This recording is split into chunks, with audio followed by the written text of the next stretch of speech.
begin te goed om te mis. 4 ervarings wat jy nie wil misloop nie. Nou, ek wonder wat sal daai 4 op jou lys wees. As jy om 'n braaivleisvuur met iemand praat en jy sê vir hulle, luister, daar's sekere dinge in hierdie lewe wat net te goed is om te mis. Wat sal dit wees? Ek weet vir julle wat hou van sport, sal dit of van golf spesifiek sal dit wees as jy uitnodiging Leopard Creek toe kry, jy kan dit net nie mis nie. Jy kan nie daai uitnodiging mis, jy moet gaan speel. Dalk van julle wat hou van eet, ek bedoel, as daai dik steakhaaf by die winkel is en dan lê jou ander choppie langs hom, moenie daai stuk steak mis nie, okay? Vat dit nou maar net in die begroting en vat die bekleierery by die huis en sê vir jou vrou, jy sal later maar jammer sê, maar moenie daai steak mis nie. Lewe is te kort, eet lekker, né? Wat sal dit wees? Dalk sal dit daai herinnering saam met jou kind wees en jy sal net heeltyd vir mense sê, weet jy, van jou kinders nou sport speel of wat ook al hulle doen, moet dit net nie mis nie. Dit is te goed om te mis. Ek wonder wat sal jou 4 wees. Ons almal het sekere dinge wat net vir ons uitstaan, wat vir ons so belangrik is en wat jy ander self sal aanmoedig en sal sê, maar moenie hierdie mis nie. Daar's net te veel lewe in hierdie goed. Daar's net te veel belangrike goed. Nou as ons kom by hierdie reeks, praat ons nie net oor menslike dinge en sê, hey, jy moenie hierdie ervarings mis nie, daai geleenthede mis nie, daai drome mis nie. Ons kyk na die Bybel. En ons kyk na wat sou die geloofshelde gesê het. Wat sou die Here vir ons sê as hy hierdie woorde moes gebruik van dis te goed om te mis? Hier's die 4 goed. Wat sal dit wees? En wat jy sal vinnig raak lees en wat jy sal agterkom, dis 9 uit 10 keer nie goed wat op my en jou lys is nie. Dat die Here praat altyd net bietjie anders oor lewe en hy praat anders net oor seisoene. Hy dink anders as ons. En wat ons lees in die Bybel is hierdie woord van swaar kry. En in tye van swaar kry, gaan jy goed beleef wat jy nie kan mis nie. Jy sien, ek en jy bid seisoene verby van swaar kry. Ons probeer hulle vermy soveel as moontlik. Ons probeer ons lewens so opstel dat ons nooit deur swaar kry gaan nie. Maar wanneer jy die Bybel gaan lees, dan gaan jy verskillende areas van swaar kry raak sien en jy gaan agterkom hoe God mense ontmoet daar en sê hierdie is te goed om te mis. Hier's iets wat jy vir my kan beleef, is iets wat jy moet hoor, is iets wat jy moet leer, is iets wat jy gaan vorm. Hierdie is eintlik 'n goeie ding. Dis te goed om te mis. So kom ons hou op klaar. Kom ons hou op bietjie hierdie ding wegbid. Kom ons hou op probeer uitvind maar waar kom die probleme vandaan en kom ons hou op die duiwel bestraf. Kom ons leef in hierdie seisoen. Kom ons ervaar wat ons moet ervaar en ons stap hierdie pad vorentoe. Nou hier is wat Paulus oor vandag skryf. Vandag gaan ek bietjie fokus op Paulus. Nou Paulus sê die volgende oor swaar kry. Romeine 5 vers 3 tot 5. Hy sê, dis egter nie al nie. Ons jubel selfs in ons swaar kry. Nou daai sin daar maak my de mekaar. Ons jubel selfs in ons swaar kry. Paulus het al agtergekom, daar's iets te goed om te mis in swaar kry. Hier is wat hy sê. Want ons besef, dat die swaar kry ons leer om te volhard. Op sy beurt kweek volharding betroubaarheid van karakter, en betroubaarheid van karakter versterk ons toekomsverwagting. En ons toekomsverwagting sal ons nie teleurstel nie, want ons weet hoe lief ons God het. Hy het sy liefde mos in ons harte uitgestort deur sy Heilige Gees wat hy aan ons gegee het. Nou hier lees jy, Paulus maak dit baie duidelik. Luister hierdie swaar kry waarvan hy praat en jy gaan lees Paulus se stories jy bietjie vergeet het, dis swaar kry. Paulus het deur rowwe waters gegaan. Hy het deur van die swaarste goed gegaan wat enige mens al deur is. En dan kom hy met hierdie woorde en ek sê ek jubel in my swaar kry. Paulus, ek dink jy is al 1 of 2 keer te veel hard geslaan. Jou tord het bietjie afgeval. Daar's 'n skroefmissing, okay? Iets maak nie sin wat jy nou sê nie. Nee, Paulus kom en hy sê want ek het iets geleer. Nou wat ek vandag wil doen is na een spesifieke swaar kry onderwerp gaan kyk in Paulus se lewe. En dit was 'n swaar kry area wat hy gereeld teëgekom het. En is een wat ek en jy gereeld beleef en dis een waarop ons vandag gaan fokus, is die een van moeilike mense. Swaar kry as dit kom by moeilike mense. Paulus sou vir my en jou gesê het, luister, as dit kom by moeilike mense, is te goed om te mis. Hy sê, nee, Morai, jy verstaan nie. Nee, Paulus, jy verstaan. Ek probeer soveel as moontlik hulle mis. Ek loop om hulle. Nou kom, moenie nou hierso sit met julle kerkgesiggies nie. Wat doen jy as jy in Checkers rondloop en jy sien daai persoon wat jy beskou as 'n moeilike mens? Wat doen jy? Ja, my vrou. Ja. Nee, is reg. Luister, ek is op pad. Jy praat met 'n spook. Jy telefoon op en jy is gelei nie. Jy spring in 'n ry in waar jy niks hoef eers te koop en ewe skielik bepleins jy oor wat se hondekos jy gaan koop en jy besit nie eens 'n hond nie, man. Jy doen wat ook al jy moet doen om daai moeilike mense te vermy. Ons dodge hulle. Want moeilike mense is net soos daai ouens wat jy op 'n hangbrug loop, ek weet nie wie van julle al het nie, dan het jy altyd daai persoon hier iewers agter jou, soos jy in die middel van die brug kom en dink, dis 'n fantastiese idee, om net gou 'n bietjie te skud. En hulle maak so, en 'n toue gaan, en die brug gaan, en jy wip plankie bo, en jy bid net dat jy sou oorleef. Daai mal mense, die moeilike mense, hulle gooi jou net van balans af. Dis wat hulle doen. En Paulus het hierdie reis gehad met moeilike mense. En hy het hulle, soos ek gesê het, gereeld teëgeloop, maar iets wat hy besef het, is hy het begin hiebel. Nou, hy het net daar begin, julle. Paulus het nie opgestaan as 'n engeltjie en gedink, okay, moeilike mense, fantasties, nie. Dit was 'n reis soontoe. En ek wil julle vat op een van sy reise, fisies en ook innerlik, geestelik, wat met hom gebeur het, dat hy op 'n plek gekom het, dat hy ewe skielik hierdie moeilike mense kan beskou as te goed om te mis. Nou, kom ons gaan lees bietjie saam. In Handelinge 27 lees jy een van Paulus se swaar kry oomblikke, van 'n fisiese uitdaging tot 'n innerlike uitdaging. Nou hierso is die storie. So hulle is besig om op 'n boot te gaan, 'n reis te gaan, al die pad Rome toe, net om 'n bietjie konteks te gee. Daar's omtrent 270 ouens op hierdie skip en Paulus is op hierdie skip, maar nie as 'n gas of 'n eregas nie, maar as 'n gevangene. So hy is op pad om gevoer te word op hierdie boot na 'n tronk toe in Rome, waar uiteindelik sou dood gegaan het, maar op hierdie boot gaan dinge net skeef. Okay, so hier's die storie. Hierso skryf Paulus en hy sê die volgende: ons het toe met moeite langs Kreta opgevaar en uiteindelik 'n plek met die naam Mooi Havens bereik, naby die stad van Lasea. Ons het taamlik baie tyd verloor. En dit het gevaarlik vir skeepvaart geword, want die winter het begin aanbreek. Paulus waarsku toe die manne: manne, ek sien dat ons gevaarlik gaan wees en dat daar net groot skade aan die vrag en skip kom nie, maar ook aan ons lewens. So Paulus sien rooi ligte. Die Romeinse offisier het egter meer waarde geheg aan die opinie van die skeepskaptein en die skeepseienaar as aan Paulus se woorde. Die hawe was nie gerieflik om daar te oorwinter nie. En die meeste van die bemanning wou liewer daarvandaan wegvaar en Phoenix probeer bereik om daar te oorwinter. Phoenix was 'n veilige hawe van Kreta omdat dit net na die suidwes en die noordewes kant van die see toe oop was. So hierso lees ons die eerste gedeelte. Nou, waar is die moeilike mense? Waar is hierdie storie besig om te gebeur? Hier gebeur een ding wat ons dalk nou nie raak gelees het nie. Die Romeinse offisier wat die gesag op hierdie skip was, sy naam is Julius. Nou ek ken nie baie Julius's in my lewe nie, maar die paar wat ek ken is moeilike mense. En hier's nog een. En hierdie Julius, snaaks genoeg, is nie eintlik wanneer jy hom lees in die skrif 'n moeilike mens nie. Hy bewys baie guns aan Paulus selfs op hierdie reis waarop hulle is. Wanneer hulle gestop het by 'n dorpie op pad na die plek waar hulle op pad is, sou hy selfs vir Paulus gegee het om vir sy vriende te gaan kuier en 'n wag saam met hom te gestuur het en dan sou Paulus by mense gaan kuier het en kerkgesprekke gehad het en dinge gebou het en goed gedoen het. So Julius het baie guns aan hom bewys. Tot op een punt waar Paulus vir hulle waarsku en sê: ouens, hier's moeilikheid op hierdie see. As ons nou hier gaan vaar, dis wintertyd, dit is nie 'n goeie tyd om te vaar nie, ons gaan moeilikheid kry, die wind tel op. Ek dink ons moet net hier bly by Mooi Havens. Nou julle, ek was nog nooit by Mooi Havens in my lewe nie. Maar ek is redelik seker as 'n plek genoem word Mooi Havens, dan is dit 'n mooi hawe. Dis soos wanneer jy ry iewers heen in Suid-Afrika en jy sien op 'n plaas rus en vrede. Raai wat gaan jy beleef daar? Rus en vrede. En hier kom hulle by Mooi Havens en Paulus sê: luister, kan ons net hier bly?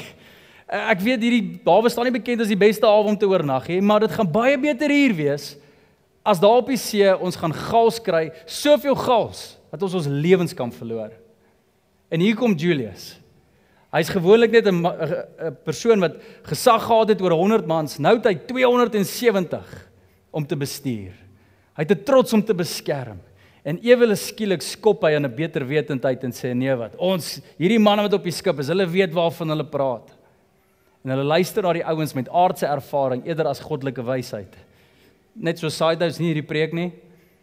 Maar as daar ooit mense in jou lewe kom wat dalk nie die beste aardse wysheid het nie en hulle het nie al die besigheid gemaak nie, hulle het nie al deur allerhande swaar kry gegaan om jou aardse wysheid te kan leer nie, maar dis 'n man wat God vrees en God liefhet en hulle praat met jou, kies eerder die Godvreesende se wysheid, sê die skrif. En hier maak Julius die fout. Hy kies die manne wat weet en julle gals tref hulle. Gals tref hulle. En die beginsel bly die volgende: moeilike mense bring verlies. En hulle ly aan groot verlies. Soveel so dat hulle een storm na 'n ander storm en hulle ontsnap nie hierdie storm nie vir dae lank. Dit kom al so erg dat hulle besluit, maar luister, ons moet van ons vrag oorboord gooi om hierdie skip ligter te maak en hulle gooi die vrag oorboord.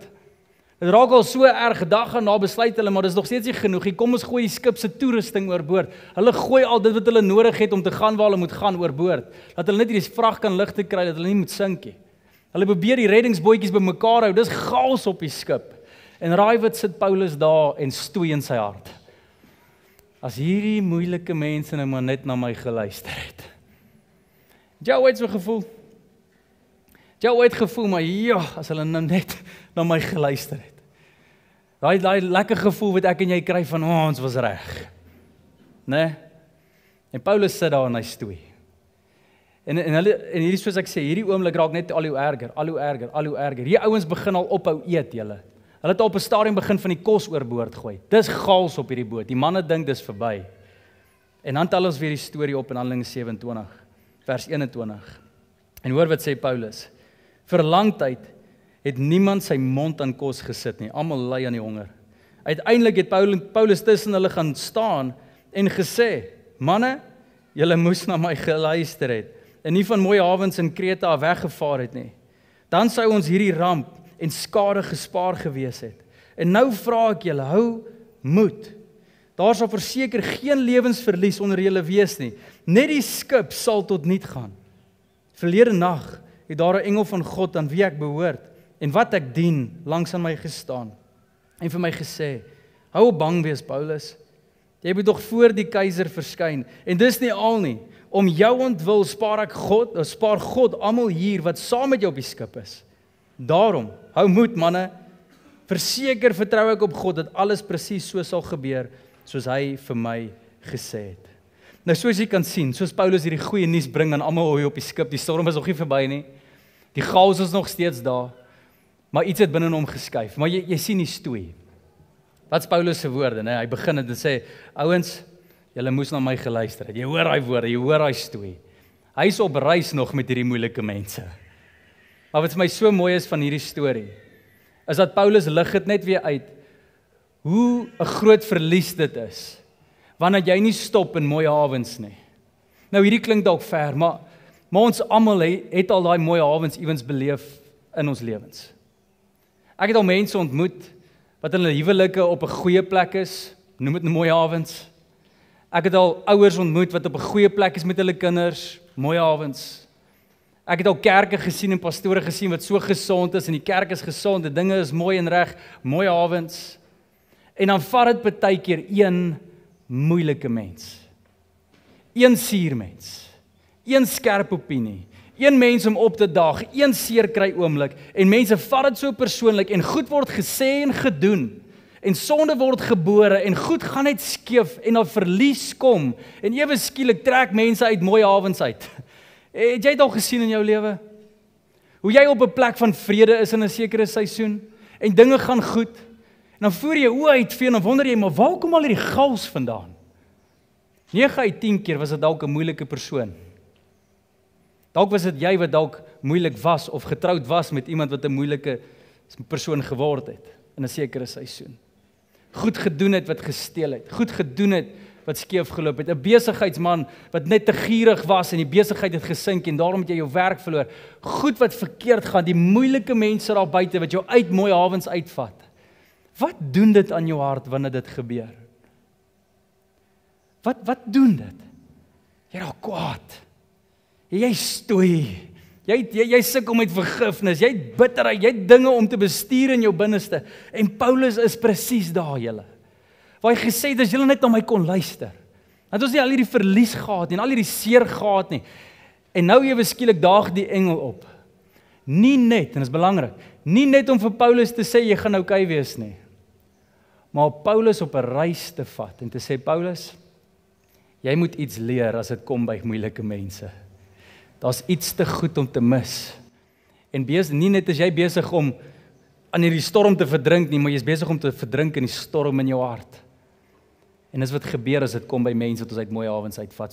So hier's wat Here met hom doen en ons lees dit in die skrif. Die eerste ding wat Paulus mee gekonfronteer word, is hierdie woord wat ek noem genade.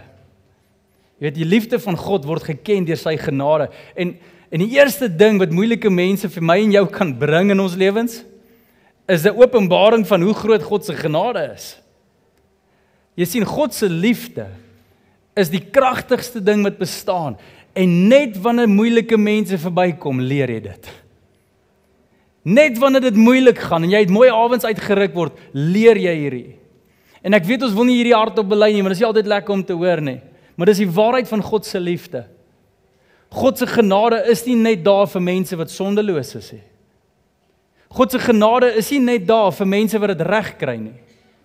God se genade is daar vir die gebrokene, is vir die moeilike mense wat ander mense seermaak, is vir die mense wat in korrupsie vasgevang is, vir mense met gierigheid sukkel, vir mense wat afvallig is. God se genade, julle, is vir almal ewe. Sy son skyn vandag nie net oor my en jou wat in kerk sit nie, maar vir die ou wat vandag sy huwelik verneek. God bring reën op die boer wat reg boer en die ding met integriteit doen, maar hy bring ook die reën vir 'n boer wat alles behalwe reg doen en eerbaar doen. God se genade is ewe vir almal. En ek en jy, soveel as wat ons dit weet, sukkel partykeer daarmee. Paulus doen. Hy sê, maar Here, dis nie reg nie. Hierdie mense verdien straf, hierdie mense verdien tugtiging, mense verdien net om bietjie op die spoor weer te kom en reggemaak te word. Iets wat ons moet besef, is dat ons dien 'n Vader, julle, wat almal ewe liefhet. En nie net kom die Here na Paulus en sê, hey Paulus, moenie worry nie, moenie bang wees nie, jy gaan okay wees. Hy sê, en almal ook op hierdie skip, selfs Julius. Selfs die ou wat dit moeilik gemaak het vir almal hier, Paulus, wat dit hel gemaak het. Selfs vir hom is my genade genoeg. Kom ek vra jou 'n persoonlike vraag. As dit kom by moeilike mense tans in jou lewe, hoe voel jy oor daai stelling dat God se genade oor jou en hulle is presies dieselfde? Dat God se liefde vir jou is nie 1% meer as vir hulle nie. En ek weet ons sit nou vandag met ons Sondagmaskertjies, maar julle partykeer kom ons kerk met ons skynheiligheid. En ons wil net hê mense moet berou hê oor hulle verkeerd en hulle moet reg kry. Wat as God by jou opdaag soos by Paulus en voor jy kwaad raak vir moeilike mense, moet jy eers die genade aanleer wat God het vir hulle. En jy skielik met jou hart sag raak. En Paulus toe nogal mee, hy gooi dit nogal in en hy sê, as julle net na my geluister het. 'n Ou wat genade ken, sê nie daai woorde nie. 'n Ou wat genade ken, sê net, luister julle, ek weet ons is nou in moeilikheid, maar weet jy wat, die Here sal ons help. Dis 'n ou wat genade ken. En Paulus is nog op reis. Maar hoor mooi, God se genade is vir almal. En daarom skryf Paulus ook in sy boek Romeine later, skryf hy hierdie waarheid waar hy nou hierdie reis al geleer het van genade en hy sê die volgende in Romeine 12 vers 21. Hy sê, laat jou nie deur kwaad oorwin nie. As daar moeilike mense verbykom en hulle bring kwaad oor jou lewe, moenie deur die kwaad oorwin word nie, maar oorwin die kwaad deur die goeie. En laasweek het ek gepraat oor goeie genade, nee, julle onthou al daai goed, né? Net daai, 2 weke terug, die goeie genade van die Here. Hy praat hier oor die besef net hoe jy hierdie kwaad wen, hoe jy moeilike mense wen. Dis nie om beter te klink as hulle nie, dis nie om die regte antwoord op hulle te afforceer, die manier hoe jy hulle wen, is deur die liefde van die Here. Maar eers hoe jy dit gaan regkry, eers wanneer jy dit gaan regkry, as jy besef, God se genade is ewe. So dis die eerste ding wat jy leer, wanneer dit kom by moeilike mense, en dis die eerste ding wat te goed is om te mis. Jy gaan God se genade besef op 'n ander manier, maar as 'n tweede ding wat jy lees in hierdie skrif, wat jy net sal besef by moeilike mense. En dit is amazing, en dit gaan oor jou roeping. Wat vir my so mooi is, in daai skrifgedeelte van Handelinge wat ons nou net gelees het, Skryf Paulus en hy sê vir die ouens, luister, die engel van die Here het vir my gesê, hy gaan ons spaar, want hy moet my nog na die keiser toe vat, né? Hy moet my nog op 'n plek uitbring. En hierdie het my so uitgedaag. Want ons dink baie keer, Here asseblief, gee my net die werk. Here asseblief, gee my net die toekoms. Here asseblief, beskerm my gesin het. Doen dit vir my kinders, Here. Here, help my sodat ek ander kan help. En ons dink God se genade gaan uitgedeel word omdat hy lief vir ons kinders is of ons gesinne wil bewaar of die toekoms wil bewaar. Hier lees ons nie dit nie. Paulus word nie gespaar en die manne word nie gespaar op hierdie skip want God voel nou iemand se gebed nie. Want God se hart breek oor 'n persoon nie. Want God dink aan hierdie manne se kinders en se vrouens by die huis nie. Nee. God sê ek sal julle spaar want Paulus, ek het nog 'n plan vir jou. En weens een persoon se roeping op daai skip julle word daai hele skip se manne gespaar. En hierdie tref my net toe ek hierdie besef. Glo ons nog in die krag van roeping? Glo ons nog hoe kragtig dit is wanneer mense hulle plek inneem in die koninkryk van God en besig is om te doen wat God van hulle vra en hulle is besig op 'n missie op planeet Aarde, nie vir hulle eie gewin nie vir hulle eie doen en late nie, maar omdat hulle glo hierdie is wat die Here van my vra en hier's waartoe ek gaan. En as dit beteken is dat ek 'n gevangene op 'n skip moet wees op pad Rome toe, so be it. En as dit beteken dat ek as 'n vader bietjie selfloos raak en vir my kinders bid, dan doen ek dit. As dit beteken dat ek my finansies moet begin bestuur soos God dit wil hê, want dit gee betekenis aan ander mense aan die koninkryk van God, dan doen ek dit. Die betekenis, die roeping wat God oor jou lewe het. Ek sal nooit vergeet, klompie jare terug, was ek in 'n kerk gewees wat nie 'n gesonde kerk was nie. Daar was 'n paar moeilike mense wat dit hel gemaak het daar. En dit was 'n kerk waar ek niemand eens na toe genooi het nie, want ek het net geweet wat in die binnekant van hierdie kerk gebeur is so suur en so sleg. En dit was nie lekker nie. En op 'n stadium raak dit so dat ek sit met 'n paar van die ouens wat ek weet wie se harte opreg is en ons het gesprekke oor, maar luister hier, hoekom seën die Here nog hierdie kerk? Hoekom gebeur dit nog sodat die Here nog steeds hierdie predikant gebruik alhoewel hy dit nie reg doen nie? Hoekom gebeur hierdie goed en ons bepeins oor hierdie goed en ons stoei oor hierdie goed? En iemand stap in en hy sê die antwoord is baie eenvoudig. God doen dit nie vir hom nie. God doen dit vir die ander mense hier wie se harte reg is. En hy seën hierdie plek as gevolg van hulle. Ja, en dit vat my terug na daai skrifvers wat ek nou net gesê het. Waar die Here sê, Paulus, ek gaan jou spaar en hierdie manne spaar, want daar's roeping in aksie hierso. Manne, ek wil julle eerlike vraag vra. En ek mag, ons man tot man. Staan jy nog in jou posisie as koning, priester en profeet van jou huis? Klink baie diep woorde. Maar as 'n koning moet jy besluite neem, nie net wat wyse aardse besluite is nie, maar wat reg is in God se oë. Is jy die een wat nog die kultuur van jou huis stuur om te doen wat volgens die Bybel reg is? Want dit is wat God sal eer. Nie die feit dat jy 'n kind en 'n vrou en iemand het om te versorg nie. God kan nie dit seën nie. God seën sy woord en sy roeping oor jou lewe. Is jy in lyn met dit? Is die vraag. Profeet, bid jy nog oor jou gesin, dat jy selfs 'n aanvoeling het vir wat die Here besig is om te doen in jou gesin? Dat jy half die toekoms kan bietjie antisipeer tot 'n mate, nie 100% nie, maar jy weet in min of meer wat se rigting, omdat jy geestelik in lyn is met die Here. Is jy nog daar waar jy nog as priester kan optree, as iets fout gaan in jou huis, en as sonde in jou huis waar jy kan optree, om weer skoon te maak en reg te maak en eerbaar voor die Here te maak? Waar jy die foute uit jou huis uit probeer kry en so rein as moontlik voor God probeer verskyn? Leef jy nog daai kultuur? Want as jy nie doen nie, is daar nie roeping nie. Is jy nie in lyn nie?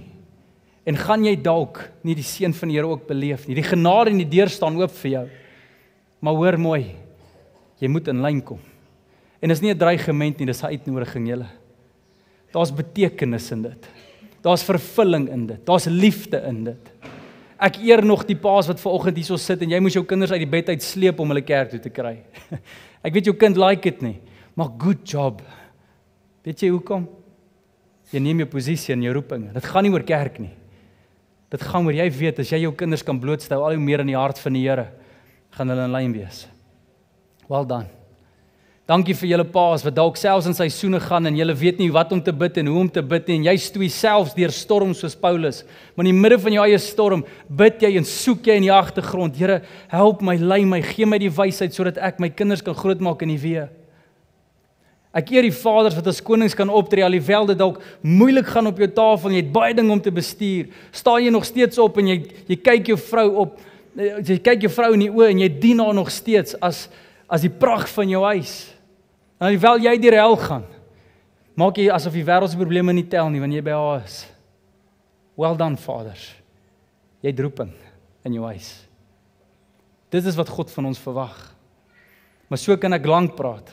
Dames, vrouens van die huis, as ouerpare. Ek kan praat oor besigheidsmanne. God het roeping oor elke liewe area van jou lewe. En hoor die krag daarvan julle. As jy in lyn met jou roeping kom, voel 270 ander mense saam met jou op die skip dit. Voel jy die krag daarvan? Voel jy en besef jy die gewig van roeping? God vra vir jou, kom in lyn. Daar is iets vir jou en hierdie is wat moeilike mense ons leer en is te goed om te mis. En dit is waar roeping gebore word. Moeilike mense leer my en jou om anders te bid.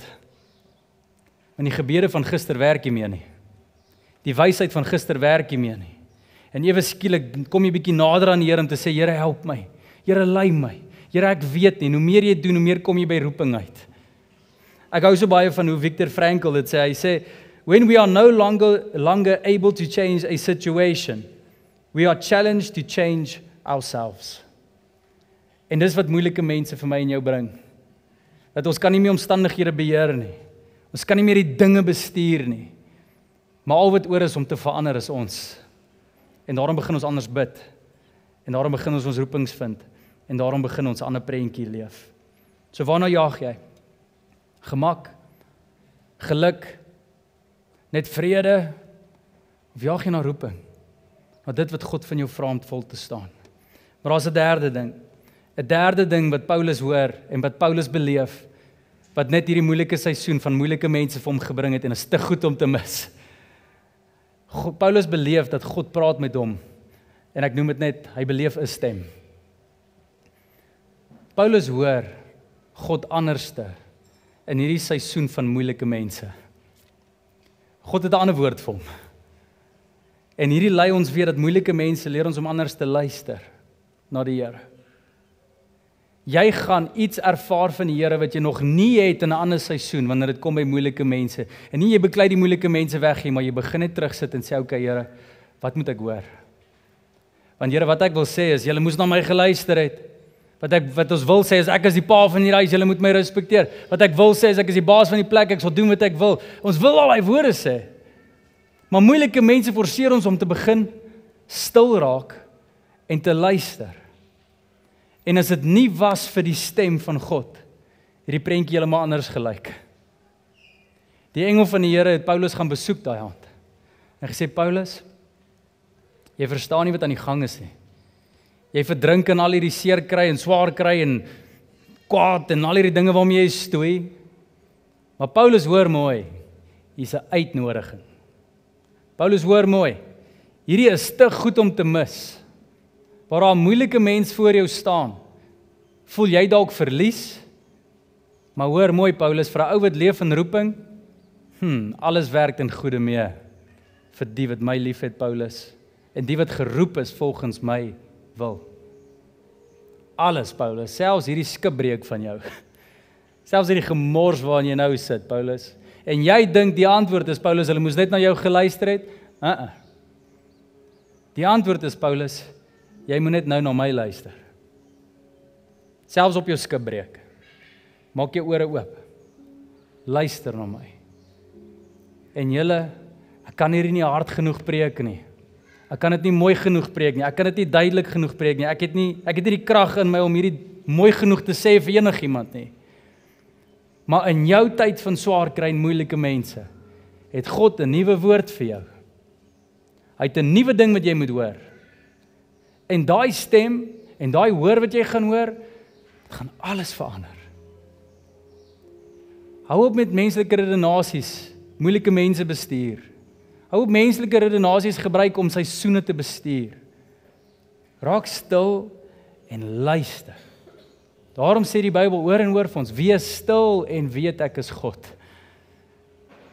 Ons het 'n uitnodiging vandag. Dalk sit jy in 'n situasie van moeilike mense. En jy probeer net hulle dodge en jou foon optel en nie met hulle te doen kry nie. Maar raai wat, hulle is deel van jou skip. En jy word genooi om anders te luister. En dit gaan die hele prentjie verander. En jy gaan sien hoe God se genade meer is. Jy gaan roeping begin vind. En jy mag dalk net sien hoe daai moeilike mens wat jy gedink het nooit hulle hart sal versag nie.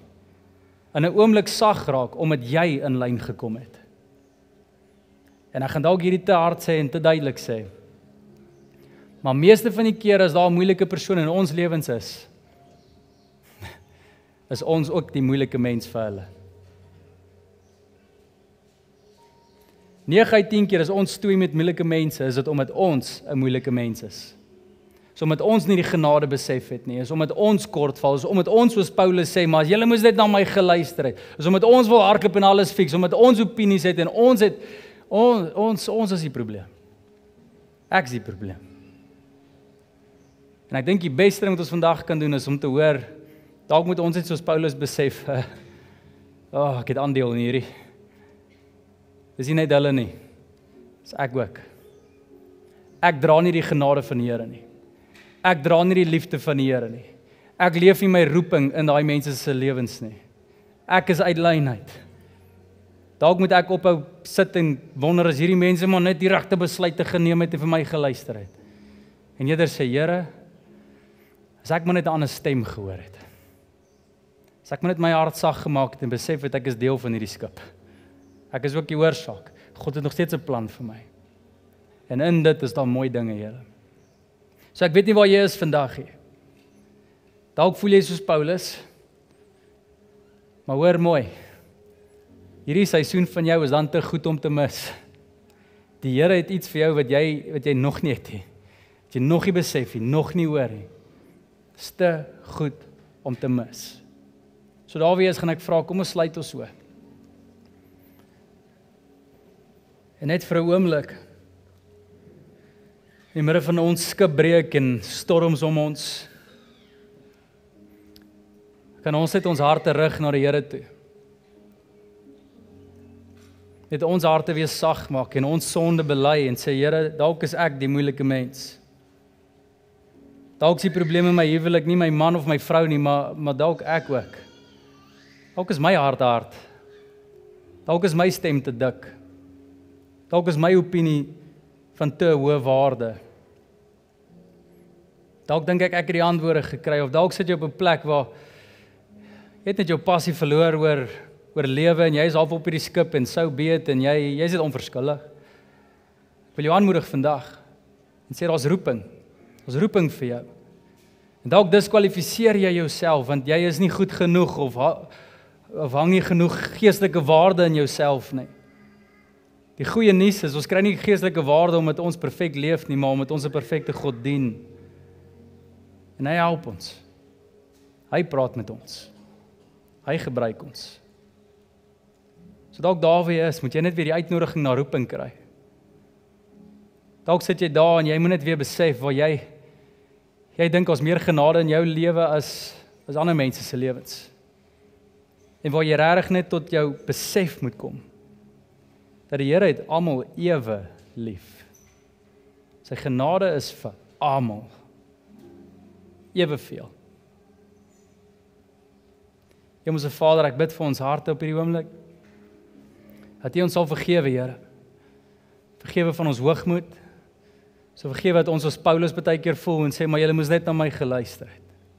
Waar ons eie opinie so belangrik kan ag, ons eie mens weer so aan vas kan hou, ons eie gevoelens kan ag as U wil, Here. Ek bid dat ons onsself sal neerlê. En Here, dan is ons oop vir U stem. Ons erken, Here, ons val so kort van U genade en U heerlikheid. Here, ons kan niks doen om U goedheid te verdien nie. Dis net U wat oor ons uitstort. En Here, dankie daarvoor. Dankie dat daar nie 'n persoon is hier vandag wat U nie meer wil praat nie. U wil met elkeen gesels. U het 'n woord vir almal. Ek bid dat ons net sal stil raak. Ons Bybel sal oopmaak. God vreesende mense langs ons sal inkry. En Here, dan met U, waar ook al U met ons praat, sal begin hoor, Here. Sal begin gehoorsaam. Dat ons 'n lewe van betekenis kan leef. En Here, ek dank U dat roeping nog 'n sterk woord is in vandag se tyd. Dat wanneer ons roepings uitleef, affekteer dit hoeveel ander mense om ons. Dit kan generasies beïnvloed. Roeping is nie net sommer ek en die Here nie. Roeping is soveel wyer as dit. Ons staan vandag en preek oor 'n man wat op skipbreek ook roeping gevind het. En Paulus se woorde en sy hart en sy stories preek ons nou nog, Here, 2000 jaar later. Dis die krag van roeping. Ek bid dat ons nie sal uitmis op roeping en verdrink in ons swaar kry en ons seer kry en moeilike mense nie. Mag ons vergewe. Mag ons genade uitdeel. Mag ons soos wat Paulus geskryf het in Romeine 12, die slegte oorwin deur die goeie te doen, die genade uit te deel, lief te hê, soos wat U lief het. Daar is niks kragtiger as U liefde in die Here. En daarom dank ons U, dat U liefde oor ons nooit val nie, dat U liefde vir ons beskikbaar is, en al wat ons moet doen is dit aanvaar. So Here, hier is ons, gebroke sondige mense, wat jammer sê, en U liefde ervaar en aanvaar. En dankie Here, dat dit soveel dinge vir ons kan doen. Ons eer U daarvoor, Here. In Jesus se naam. Ons almal sê saam. Amen. En amen.